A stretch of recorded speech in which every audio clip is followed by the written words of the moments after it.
Queridos irmãos, estamos iniciando mais um programa Atualidade Espírita aqui na TV Zoom.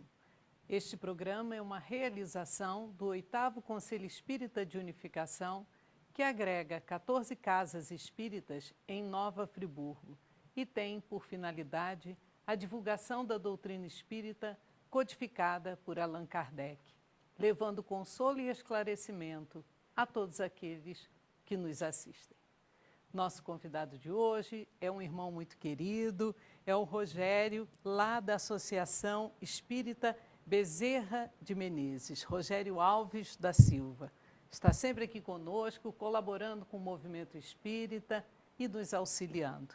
E o tema que abordaremos hoje é Buscai e Achareis, um capítulo muito lindo do Evangelho segundo o Espiritismo, não é mesmo, Rogério? Sem dúvida, é um dos meus preferidos. Então, nós agradecemos muito a sua presença aqui, colaborando mais uma vez. Você que tem sua agenda cheia, sabemos que faz palestras aqui em nossa cidade, em nossa região, é divulgador de nossa doutrina. Muito obrigado pela presença. É sempre um prazer, Cátia, atender a solicitação e a gente vem sempre com muito prazer realmente, porque falar da doutrina espírita é sempre um prazer. Isso mesmo. Rogério, neste capítulo 25 do Evangelho segundo o Espiritismo, Buscai e Achareis, nós encontramos: ajuda-te a ti mesmo, que o céu te ajudará. O que esta máxima quer dizer? O que podemos compreender desta máxima? Kátia, esse capítulo traz como um diferencial, né, da doutrina espírita em relação às mensagens doutrinárias, essa atualização, essa aplicabilidade. Ela mostra que nós temos que fazer a nossa parte. É o buscar, é o bater a porta, é o pedir, é o envolvimento pessoal na sua própria transformação. Essa máxima ela é um reforço, é uma melhora das possibilidades da lei de trabalho e, acima de tudo, é uma conclamação, né? A lei de trabalho, a necessidade urgente que nós temos de estarmos envolvidos na nossa própria melhora, no nosso próprio aprimoramento. Esse capítulo ele fortalece a essência da mensagem cristã, que é libertar o espírito humano e fazer com que nós realmente tomemos nas nossas mãos o nosso futuro, a nossa paz, a nossa alegria. E Jesus mostra nesta passagem que nós estaremos o tempo todo auxiliados, assistidos, mas que temos que fazer a nossa parte. Estaremos sempre com o apoio do mundo espiritual, mas precisamos fazer a nossa parte, né? Sem dúvida. É uma colocação que Jesus faz na intenção realmente de nos chamar a atenção, que não esperemos aquilo que não vamos receber, porque aquilo que nos cabe realmente. Somos herdeiros de nós mesmos e temos que fazer a nossa parte até para que recebamos a ajuda. É verdade. Agora, levando em conta, Rogério, as assertivas de Jesus, nós devemos crer que tudo nos será dado pela bondade do Pai. Você já falou aí sobre a nossa responsabilidade, que temos que assumir a nossa parte, né? Mas como isso acontece? É exatamente isso, Kátia. Diante das dificuldades, diante das situações que a vida se nos apresenta, nós muitas vezes nos colocamos numa situação de aguardo, de esperar, de solicitar somente, sem que haja da nossa parte uma reação. E a vida realmente nos apresenta essas situações e somos colocados nessas situações para que nós encontremos forças de reação, para que nós possamos reagir contra esses momentos, contra essas situações, de forma produtiva, de forma criativa, de forma a nos fortalecermos, de forma a crescermos. Na realidade, essas situações nós somos conclamados a sair delas, porque elas nos criam alguns incômodos. E nós não podemos ficar esperando que façam por nós aquilo que cabe realmente a nós. Como eu disse anteriormente, na minha primeira abordagem, nós somos auxiliados, somos assistidos, somos motivados, vislumbramos o caminho, mas temos que caminhar, temos que realizar, Temos que bater a porta para que ela se abra. Temos que solicitar para que as nossas solicitações ponderadas e equilibradas sejam assistidas, mas para que nós tenhamos sucesso no nosso próprio intento. Nós temos que tomar nas nossas mãos a nossa vida. Essa era a mensagem e o fundo da mensagem do Cristo. E isso talvez é que tenha assustado tanto as pessoas, porque Jesus mostrava aos homens, mostrava a nós que nós temos a capacidade de sermos livres, de pensarmos de forma livre, de tomar em nossas mãos o nosso futuro, o nosso caminhar, a nossa alegria, a nossa felicidade, a nossa paz, ou seja, tudo aquilo que nós almejamos, tudo aquilo que nós desejamos profundamente, cabe única e exclusivamente a nós, com apoio e com auxílio dos amigos espirituais ou dos prepostos divinos, como queiram. Mas cabe o primeiro movimento, a primeira ação, a primeira atitude cabe a nós. Muito bem.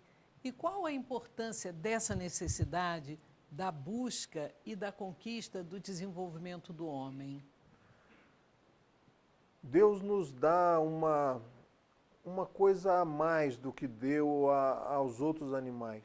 Essa vontade de melhorar, essa vontade de progredir, essa vontade de estar numa situação diferente. E essa situação faz com que nós não estejamos satisfeitos com a situação vigente. E nos dá, acima de tudo, essa energia, essa vontade de transformação, essa vontade de, ao nos levantarmos todo dia pela manhã, olharmos para o dia como um novo desafio, de forma desarmada, de forma tranquila, de forma aberta, sem a ansiedade patológica, sem a vontade doentia, mas sim com a vontade de vencer mais um dia, de sobrepor-se a todas aquelas dificuldades naturais e inerentes ao nosso dia a dia, de todos nós.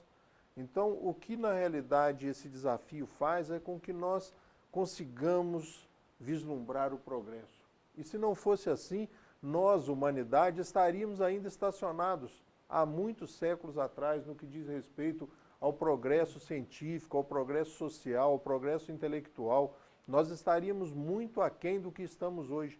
Porque se nós observarmos, diante das grandes dificuldades, diante dos grandes acontecimentos, é que nós, humanidade, nos movimentamos.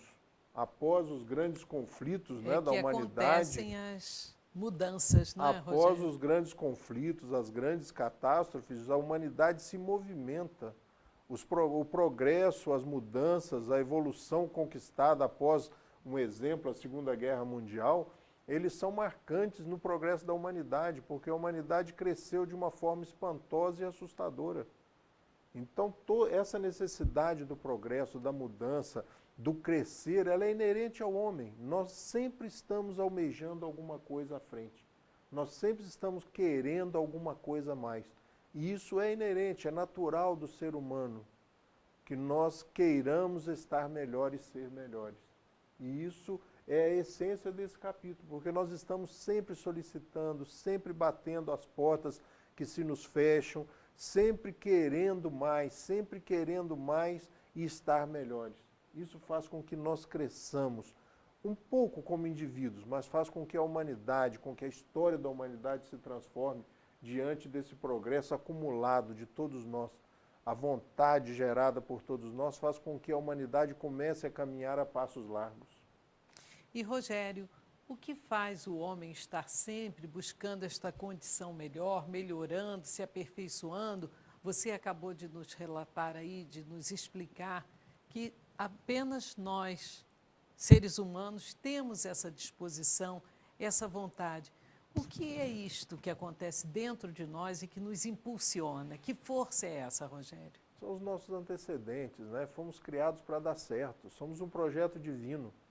Nós fomos criados com a certeza divina de que somos um projeto que vai desaguar, como já vem demonstrando isso, né? Eu tenho muita preocupação, Kátia, com os pessimistas de plantão, com as pessoas que são desesperançadas e vendem isso a um preço muito acessível.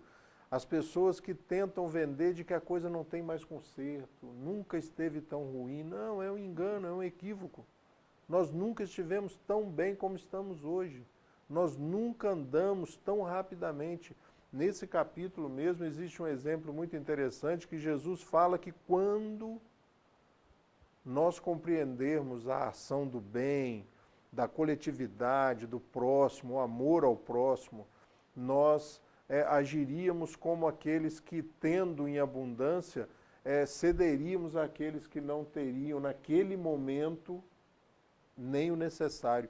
E o que nós vemos hoje pelo mundo afora é isso. É um terremoto, é uma enchente, uma tsunami, como ou qualquer... há uma mobilização como imediata, qualquer né? acontecimento, nós tiramos do nosso celeiro, nós tiramos dos nossos depósitos e mandamos para esses nossos irmãos, porque as fronteiras caíram. As fronteiras ideológicas, linguísticas, econômicas caíram. A globalização é isso. Nós estamos finalmente abraçando os conceitos que Jesus nos propôs. Nós estamos nos tornando uma só nação. E quando você diz, Rogério, que nós estamos cada vez melhores, avançando cada vez mais, também na moralidade, em todos os aspectos, ainda um pouquinho atrás, mas caminhando, nós vemos o preconceito, por exemplo. Quando vemos situações preconceituosas, como todos se revoltam, não é mais aquela acomodação de olhar para o lado e deixar acontecer, né? O próprio Evangelho nos fala dessa mudança, né? Dessa mudança que irá acontecer. No caso do Evangelho segundo o Espiritismo, uma mensagem com 150 anos. No caso do Evangelho do Cristo, no caso da mensagem original, nós estamos falando em quase 2000 anos. E isso hoje vem acontecendo, as mudanças vêm acontecendo, esses paradigmas equivocados estão caindo por terra. E as pessoas muitas vezes não se apercebem, porque compram, como eu disse, muito barato a notícia da desgraça, do caos, da desarmonia, da dissolução da sociedade, da dissolução da família. Isso não é realidade, isso não é verdade.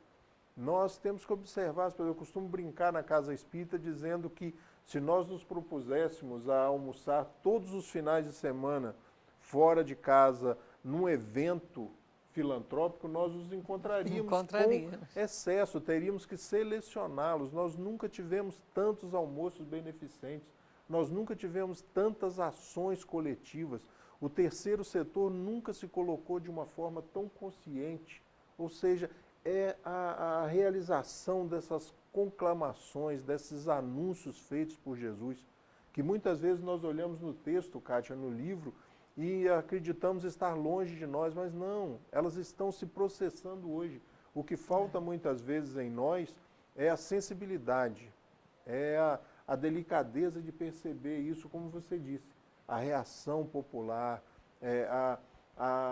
o não aceitar mais algumas situações que até algum tempo atrás eram totalmente aceitáveis. Agora o homem se revolta com essas situações, né? E age, né? O mais importante é que age. E as mudanças estão acontecendo de forma grave, de forma urgente. Elas estão acontecendo diante da reação dessas pessoas, que não é uma reação violenta, é uma reação racional, é uma reação que se impõe pela racionalidade, pela razão, pela vontade, ou seja, por serem situações inadmissíveis. Claro. E o equilíbrio ser o caminho para onde nós estamos caminhando. Temos que perceber, temos que ter o feeling, a sensibilidade de perceber como as coisas vêm mudando de forma positiva. Felizmente. Felizmente. Agora, qual a importância, Rogério, do trabalho para esse progresso humano? É como eu disse, o buscar e achareis, o bater a porta e ela se abrirá, o buscar e achareis, ela na realidade é uma síntese da lei do trabalho. Né? Nós vamos encontrar lá as 10 leis, né? As 10 conclamações de leis no Livro dos Espíritos, na terceira parte do Livro dos Espíritos, e a lei do trabalho é uma delas. A lei do trabalho é essencial para nós, espíritos humanos. Nós temos que conquistar com as nossas mãos para darmos valor.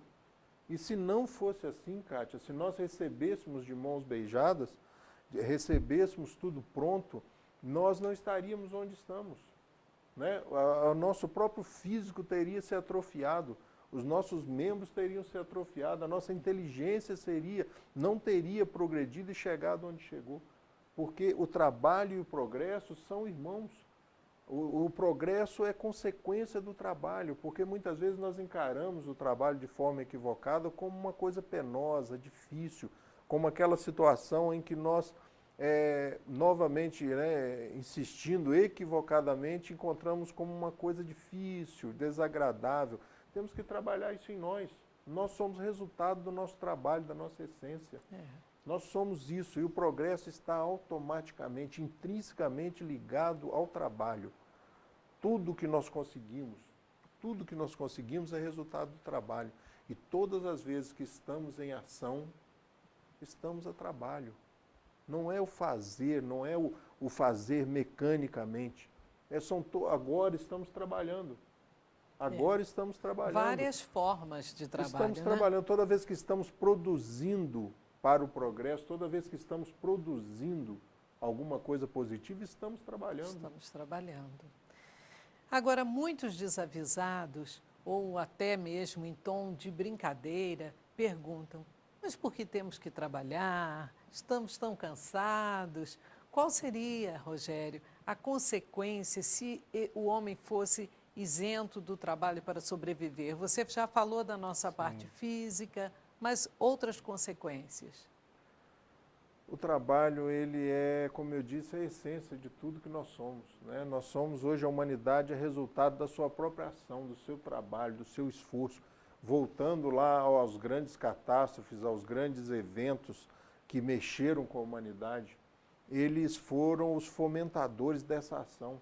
O que nós vivemos hoje, a reconstrução do mundo depois do maior conflito da humanidade, se deu por quê? Pelo trabalho. O trabalho, ele gratifica. O trabalho, nós temos que aprender a tirar do trabalho, mesmo da ação mecânica cotidiana, do adquirir o sustento, de conquistar o sustento, o prazer advindo dessa ação. Porque quantos daqueles nossos irmãos que não têm a possibilidade do trabalho? E nós muitas vezes nos lamentamos de forma infantil. Porque quando olhamos a vida, ela é maravilhosa, e quando nós aliamos isso a esses ensinamentos cristãos, as propostas de progresso, as propostas de responsabilização de cada um, isso é trabalho. Quando nós aprendemos a nos responsabilizar pela sociedade, pelas pessoas, pelos próximos, pelos nossos vizinhos, pela comunidade, pela coletividade, entendemos que nós fazemos parte de tudo isso, nós estamos trabalhando e vamos trabalhar. E isso vai nos trazer um prazer maravilhoso, que é o prazer da tranquilidade, é o prazer da missão cumprida, da consciência apaziguada. O trabalho é a ação divina processada por nós. Deus não vai parar o universo para atender as necessidades dos pedintes de Nova Friburgo. Nós somos o verbo, nós somos a ação divina. Isso é trabalho, é nós tomarmos nas nossas mãos a vontade divina e executá-la. Ou seja, o ser humano é, em essência, a ação divina. Nós temos que entender isso, que o Evangelho nos traz isso, nesse capítulo 25, muito principalmente, nos mostra quantas possibilidades de encontrar prazer no trabalho. Porque ele não pode ser de outra forma. A partir do momento que ele passa a ser escravizante, que ele passa a ser extenuante, que ele passa a ser desagradável, devemos mudar de atividade. Mudar de atividade, mesmo aquelas profissionais. Realmente. Agora, o homem, Rogério, ele é um ser pedinte por natureza, né? Em nossas preces, iniciamos sempre pedindo, né? Por mais que aprendamos que, primeiramente, vamos agradecer, porque temos muito mais a agradecer, mas o homem é um ser pedinte. O que devemos esperar, então, como resposta dos espíritos ou de Deus em relação a essas nossas rogativas? Eles nos dão ou fazem por nós? Os amigos espirituais, no momento primoroso das obras básicas, eles dizem que a prece serve para abrir os nossos canais mentais. É onde nós vamos buscar a força, é onde nós vamos buscar o apoio, o auxílio, a assistência, as energias necessárias, o discernimento necessário, mas a ação, volto a insistir, é nossa. A vontade primordial de mudança é nossa.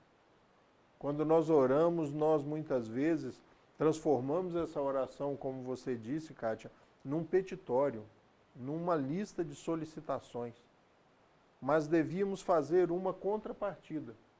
Antes de começarmos a pedir, falar aos nossos amigos, falar a Deus, falar a Jesus o que já fizemos e por que estamos solicitando. Já demos o primeiro passo, agora eu peço o apoio, o auxílio, a ajuda de vocês. Aí sim nós estaremos estabelecendo com esses nossos irmãos que estão sempre ao nosso lado. Né? Eu costumo dizer para os nossos amigos lá na Casa Espírita que nós não precisamos da prece para que sejamos ajudados, mas precisamos da prece para perceber a chegada da ajuda. Porque a ajuda está sempre ao nosso lado. Deus não espera que nós solicitemos, Ele está sempre pronto. Está sempre. Todas as leis universais conspiram a nosso favor. E tudo conspira para que nós possamos caminhar de forma tranquila. Temos que começar a tirar os empecilhos, as dificuldades que nós mesmos colocamos. E eles não farão o que nos cabe.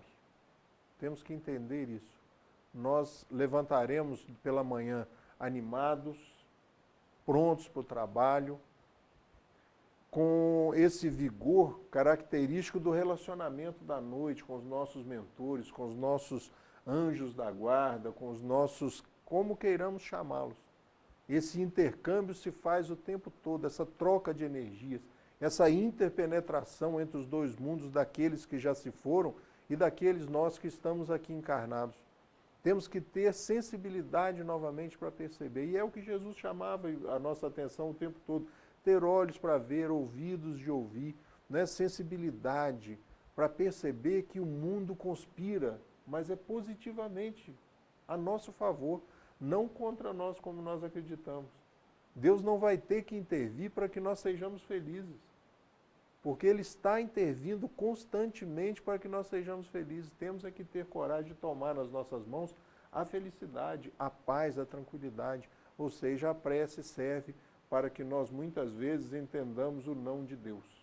Porque pedimos muitas vezes nas nossas solicitações coisas absurdas, coisas realmente inapropriadas. E nós encontramos muitas vezes o não de Deus. Mas como Ele sabe tudo, Ele sabe aquilo que precisamos, não é, Rogério? Um pouco é isso, né? A prece serve também para que nós estabeleçamos com o Criador um vínculo de confiança. Confiança. De confiança. Nós temos que aprender a confiar. Né? Nós vamos falar mais à frente nesse capítulo sobre a providência divina. É a providência divina, ela está ao nosso lado o tempo todo. Então, meus queridos irmãos, estamos encerrando o primeiro bloco do programa Atualidade Espírita, hoje com o tema Buscai e Achareis. Recebendo aqui nosso querido irmão Rogério Alves da Silva, lá da Associação Espírita Bezerra de Menezes. Vamos a um breve intervalo comercial e retornaremos logo a seguir.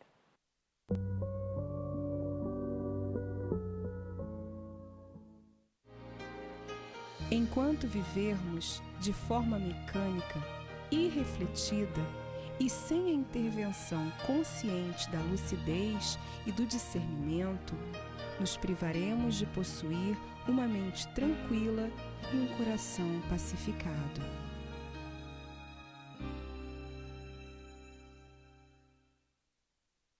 Queridos irmãos, estamos iniciando o segundo bloco do programa Atualidade Espírita de hoje, recebendo o nosso irmão Rogério Alves da Silva, que é palestrante, orador espírita, divulgador de nossa doutrina e vem lá da Associação Espírita Bezerra de Menezes nos trazer essa maravilha que é o capítulo 25 do Evangelho segundo o Espiritismo, Buscai e Achareis. Rogério, neste capítulo 25, nós encontramos também uma passagem belíssima, observai os pássaros do céu. Nesse tópico, Jesus faz menção à providência divina, usando elementos naturais para mostrar sempre que nos suprirá, que nos dará naquilo que necessitamos, atendendo às nossas necessidades. O que pensar dessas afirmativas? Isso não nos leva a esperar passivamente. Kátia, esse segundo tópico, né, do capítulo 25 do Evangelho segundo o Espiritismo, ele aborda realmente essa situação que nós, ao lermos e fazermos o exercício que espera-se daquele que está estudando o Evangelho, de pensar, mas por que o Cristo disse isso? Por que ele fez essa colocação? Se ela é, a princípio, se nós pensarmos de forma rápida, contrária às suas próprias afirmações em outras situações, em outras circunstâncias, e contrária também às leis divinas, como nós já falamos no primeiro bloco, que somos compelidos, nós somos constrangidos ao trabalho quando ainda não o entendemos como uma lei natural e como uma necessidade, como uma coisa boa para o nosso desenvolvimento, importante e necessária. Então, o que Jesus faz nesse momento é uma alusão poética, uma menção poética da providência divina, dessa confiança que nós falávamos até no final do primeiro bloco, que nós devemos estabelecer com o Pai, de que aquilo que nós necessitamos, Ele sabe, aquilo que nós precisamos, Ele antecipadamente já conhece. A natureza conspira, volto a afirmar, positivamente a nosso favor. Nada conspira contra o progresso humano. Né? E Jesus faz uma menção poética, uma menção realmente especial nesse momento, na intenção de fortalecer no espírito humano essa confiança na providência divina. Nós não receberemos de mão beijada, mas receberemos e já recebemos a inteligência, a capacidade, a força física, a disposição, a vontade e, acima de tudo, a inteligência para que nós consigamos retirar da natureza, fazer com que nas relações sociais nós encontremos os nossos lugares para onde devemos direcionar a nossa atenção e a nossa inteligência na intenção de suprir as nossas necessidades. Então, na realidade, o que o Cristo faz é um fortalecimento, é uma conclamação de forma lírica, de forma sublime, a nós entendermos de que nós estamos sempre no local onde devemos estar, passamos por aquilo que se faz necessário passar e que não acontecerá a nós nada que não tem que acontecer. Não é o determinismo, não é o karma na concepção orientalista, né? Mas é o encadeamento, é a conspiração positiva, são as engrenagens traçando o nosso caminhar em direção à felicidade, em direção ao progresso. Né? Jesus não quis, nesse momento, fazer com que nós parássemos. Bom, se a providência divina vai suprir todas as nossas necessidades, se ela supre a necessidade do pássaro, se ela supre a necessidade das plantas, por que não a nossa? Porque nós somos seres arrazoados. Nós temos a razão, nós temos a inteligência, nós temos dentro de nós, como falamos no primeiro bloco, esse germe do progresso, da mudança, do almejar, do pretender, do querer. Muito ligado ao egoísmo, muito ligado ao ego, muito ligado ao eu. Né? Eu quero ser como aquele, eu quero conquistar aquilo. Isso faz parte positiva do progresso humano, isso é uma mola propulsora ao nosso movimento de progresso, de trabalho. É onde nós conseguimos força para lutar. Né? E tudo, mesmo essa força do ego, essa vontade do eu, do melhoramento, ela é positiva. Tudo em a natureza é positivo, desde que não seja exacerbado, desde que não se transforme num processo patológico. Né? Nós somos compelidos por essas forças.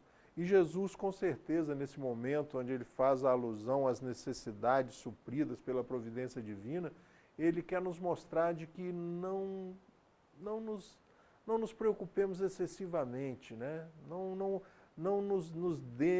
Para nós não nos darmos excessivamente a esse desgaste e se confiar, estabelecer esse vínculo de confiança com o Pai. Isso é muito importante. Não a fé de que tudo nos vai ser dado, mas a fé de que existe uma coordenação, um gerenciamento maior sobre tudo isso, de que o caos que nós muitas vezes vislumbramos, ele é somente aparente. Mas se consultarmos o Evangelho, se tivermos ali o nosso roteiro, nós vamos ver em várias passagens quando Jesus nos promete que estará conosco até o fim dos séculos, em várias situações que ele se coloca ali com aquele amigo fiel que você pode segurar a mão, nós temos que fazer a nossa parte, mas contar também que esse amigo está ali, não é, Rogério? Sem dúvida. E quando ele diz que ele vai estar sempre ao nosso lado, ele nos transfere uma responsabilidade muito grande. Porque nós vamos ter e temos que estar ao lado daqueles que têm menos do que nós, que sabem menos, que ainda não chegaram onde nós já chegamos. Como ele se coloca à frente, mas disposto a nos puxar, a nos alavancar, a nos levar junto, nós temos que estabelecer esse vínculo de gratidão, essa reciprocidade, essa vontade de, ao constatar o auxílio recebido, transformá-lo em auxílio doado. É uma corrente, é uma cadeia, é isso que Jesus mostra, né? Eu estarei sempre com vocês, mas é importante que nós estejamos com as outras pessoas. É importante que nós estejamos ligados a esse processo de transformação do universo. O universo e a transformação da Terra, a transformação social, é resultante da nossa transformação. Nós muitas vezes esquecemos, esperamos que a sociedade se transforme. Nós queremos que a vida política e social da nossa cidade se transforme, mas nós não nos transformamos. Muito importante refletirmos sobre isso, né, Rogério? Neste capítulo, Buscai e Achareis, é verdadeiramente um encanto tudo que lemos aqui. Mas no item, não vos afatigueis pela posse do ouro, Jesus, nesta parte, ele fala sobre a previdência e, mais adiante, ele recomenda aos seus discípulos que partam sem preocupação em suas primeiras viagens para o anúncio da Boa Nova. O que nós devemos depreender dessas recomendações de Jesus, trazendo para os nossos dias atuais? Na primeira, ele nos chama a atenção do que já falávamos anteriormente, né? Da fadiga proveniente dessa correria insana, dessa vontade insana e descontrolada, dessa procura incessante. Nós, muitas vezes, somos tomados pela ansiedade, né? O grande gigante da alma humana, né? No terceiro milênio, no começo desse século, é o grande gigante da alma humana. Nós nunca estamos onde estamos realmente. Nós sempre estamos vivendo daqui a pouco, né? Nós estamos aqui agora na televisão, mas já pensando daqui a pouco, logo à tarde, no final de semana, e é disso que ele fala, essa busca, é a necessidade que nós temos de aprender a estabelecer a barreira entre o necessário e o supérfluo. Até onde nós estamos dispostos a nos afligir, estarmos fatigados, estarmos realmente exaustos para buscar essa felicidade ilusória. Até porque, Kátia, eu gosto muito de uma reflexão que eu consegui há um tempo atrás, né, numa palestra, onde nós somos conclamados a pensar, quando ouvimos os relatos divinos, quando ouvimos os relatos das peripécias positivas do Mestre Jesus, das suas aventuras, das suas andanças, do seu messianato, nós sentimos e cresce em nós uma vontade de quero ser igual. Né? Uma inveja, aquela vontade de falar, como eu gostaria de ser assim, como eu gostaria de ter esse discernimento, essa coragem, essa vontade, essa postura, essa firmeza, essa índole, essa coragem. E quando cresce isso em nós, nós devemos fazer um balanço. Ele não tinha nada. Ele não tinha nada dessa moeda que ele nos chama a atenção. O que nós invejamos, o que nós temos vontade, o que nós gostaríamos de ser igual nele? É a posse do ouro, da prata, como ele chama a atenção nesse terceiro tópico do capítulo 25 do Evangelho segundo o Espiritismo? Não. É o que ele é na essência, é o que ele representa. É o exemplo deixado da essência, da experiência, do nosso futuro. Nós vamos nos transformar nisso. Nós seremos esse exemplo no futuro que nós vamos estabelecer quando vai se processar. nós vamos fazer a força necessária, movidos pela nossa vontade e pelo apoio dessas energias vindas da espiritualidade, da mão divina, para que nós nos transformemos em espíritos crísticos. É isso. Esse é o projeto divino, que nós cresçamos, que nós aprendamos, que nós sigamos o exemplo, mas não pensando que Jesus seja uma criação à parte no movimento divino. Não, Jesus foi como nós, ele passou por todo esse processo, por isso ele nos conhece. Por isso ele sabe das nossas dificuldades. Vivenciou cada dificuldade. Né? Jesus é o resultado do esforço pessoal de uma individualidade. Ele se transformou no Cristo de Deus. Ele não ganhou, né, as divisas ou o galardão, não. Ele se transformou no Cristo de Deus. E nós devemos seguir os seus passos, não pensando nos passos em direção ao Gólgota, mas na direção do Tabor, onde Jesus é iluminado pelas luzes superiores, onde se comprova e se mostra a grandeza desse Espírito, para onde nós devemos voltar a nossa visão, a nossa vontade, o nosso desejo de quero ser igual. Essa é a reflexão que nós devemos fazer quando Jesus nos chama a intenção para a pouca importância que devemos votar a esta conquista material. Exatamente. Agora, Jesus, Rogério, ele também se refere aos que não quiseram receber os seus enviados e não aceitaram a sua mensagem, né? O que Jesus fala sobre esses que foram ali tão refratários a tudo isso? Jesus alerta, né, aos seus discípulos que ele manda, nas primeiras viagens, levar a Boa Nova. Ele diz que eles não imponham a sua fé, que não imponham a Boa Nova, que ofereçam, que se coloquem à disposição para falar da Boa Nova, mas que não contraria a vontade daqueles que possam estar recebendo. E é isso exatamente que nós percebemos. A proposta cristã naquele momento era uma proposta espontânea, tranquila para aqueles que tinham a coragem, a necessidade de abraçá-la. E assim também, Kátia, deve ser a nossa posição de religiosos, de pessoas que praticam, que estão dentro de um movimento religioso, seja ele qual for.